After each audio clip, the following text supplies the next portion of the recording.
നമസ്കാരം. Raft of ഫുട്ബോളിലേക്ക് എവർക്കും സ്വാഗതം. ഇന്നലെ അൽ ഫത്തേഹിനെതിരെ അൽ നസർ 3-1 വിജയിച്ചേറുമ്പോൾ മികച്ച പ്രകടനം തന്നെയാണ് ക്രിസ്ത്യാനോ റൊണാൾഡോ നടത്തിയത്. അദ്ദേഹമാണ് പ്ലെയർ ഓഫ് ദി മാച്ച്. പക്ഷേ അദ്ദേഹം ഒരു ഗോൾ നേടി. അദ്ദേഹത്തിൻ്റെ ഗോൾ ഡിസലവ് ചെയ്യപ്പെട്ടതിൽ വലിയ രൂപത്തിൽ അദ്ദേഹം നിരാശനായിരുന്നു. CR7 ആ ഗോൾ ഡിസലവ് ചെയ്യുന്ന ഘട്ടത്തിൽ തന്നെ തൻ്റെ ഫ്രസ്ട്രേഷൻ കാണിക്കുന്നുണ്ടായിരുന്നു. അതിൻ്റെ വീഡിയോ ദൃശ്യങ്ങളൊക്കെ ഒരുപക്ഷെ നിങ്ങൾ കണ്ടിട്ടുണ്ടാവും.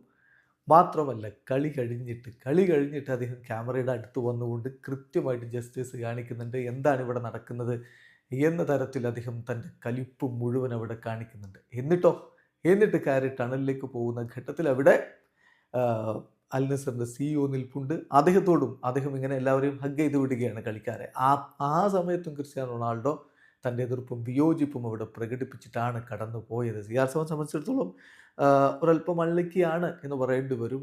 2 ഡിസലൗഡ് ഗോൾസ്, പിന്നെ ഒന്ന് ആ ഒരു ലൈനിൽ നിന്ന് ക്ലിയർ ചെയ്തു. ഇങ്ങനെയൊക്കെയുള്ള സംഭവ വികാസങ്ങൾ ഉണ്ടായി. എന്നാൽ പോലും ഇപ്പോഴും അദ്ദേഹം മിന്നും പ്രകടനം തന്നെയാണ് നടത്തുന്നതെന്ന കാര്യം ശ്രദ്ധിക്കുക. 40-ാം വയസ്സിനോട് അദ്ദേഹം അടുക്കുകയാണ്. ഇപ്പോഴും ഒരു ഗോൾ ഡിസലവ് ചെയ്താൽ 1000 ഗോളുകളിലേക്ക് അദ്ദേഹം അടുക്കുന്നു. ഒരു ഗോൾ ഡിസലവ് ചെയ്താൽ ക്രിസ്ത്യാനോ അതിനോട് കൃത്യമായിട്ട് റിയാക്ട് ചെയ്യുന്നു. അതാണ് അദ്ദേഹത്തെ മുന്നോട്ട് കൊണ്ടുപോകുന്നത്. ആ ഹങ്കറാണ് സ്റ്റിൽ അദ്ദേഹം കളിച്ചുകൊണ്ട് മുന്നോട്ട് പോകാൻ കാരണം. ഇന്നലെ കളി കാണാൻ PS മോർഗൻ ഉണ്ടായിരുന്നു. കളി കഴിഞ്ഞിട്ട് PS മോർഗനോട് ചോദിക്കുന്നുണ്ട് ഒരു ചോദ്യം. 2034 സൗദി അറേബ്യയിലാണ് വേൾഡ് കപ്പ്. ആ വേൾഡ് കപ്പ് കാണാൻ നിങ്ങൾ വരുമോ എന്നൊക്കെ ചോദിക്കുമ്പോൾ അദ്ദേഹം പറയുന്നുണ്ട്, ഇപ്പം മിഡിൽ ഈസ്റ്റിൽ ഫുട്ബോളിന് വലിയ പ്രാധാന്യമുണ്ട്. ആ വേൾഡ് കപ്പ് കാണാൻ തീർച്ചയായിട്ടും ഞാൻ ജീവിച്ചിരിപ്പുണ്ടെങ്കിൽ വരും. സ്റ്റിൽ ക്രിസ്ത്യാനോ അപ്പോഴും കളിക്കുന്നുണ്ടാവും. അദ്ദേഹത്തിന് വെറും 50 വയസ്സേ ആയിട്ടുണ്ടാവുകയുള്ളൂ എന്ന്. ഏതായാലും CR7 ആ ഒരു ഹങ്കർ അത് ഈ കലിപ്പിലും നമ്മൾ കാണുന്നു. വീഡിയോ അവസാനിക്കുന്നു.